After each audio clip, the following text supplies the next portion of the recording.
So you are no longer a slave, but God's child. And since you are his child, God has also made you an heir.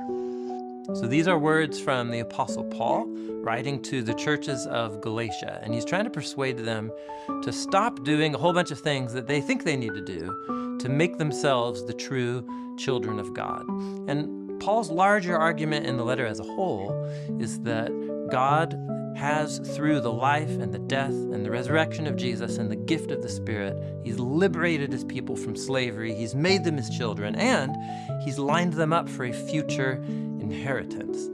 So I hope you're hearing echoes of the Exodus story here, where Paul's retelling the story of the Galatians as just like the Israelites were liberated from enslavement to Pharaoh, they were freed out of slavery and on their way into their inheritance in the Promised Land. Except Paul wants them to see that the one enslaving them this time is not just another human king, but it's the power of death itself. And that the future inheritance they have lined up for them, guaranteed, is eternal life and the hope of the new creation. So just try and imagine with me what it would be like if you were to get a letter tomorrow informing you that there's this surprise family inheritance, you're going to get it soon, and it's going to set you up for the rest of your life and for the life to come.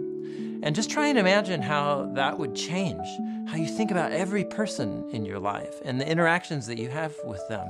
Try and imagine the kind of peace that you would experience knowing that your future is secure, or the generosity that you could then live with, knowing that you have all the resources available to you that you could ever want. And that's the kind of mindset that Paul is inviting the Galatians to adopt, but also for us to adopt as well. This is also another great example of how Paul and all of the biblical authors are constantly using the imagery and language of the Exodus story in their writings so that God's people can see themselves in the larger Exodus story of all of the cosmic reality.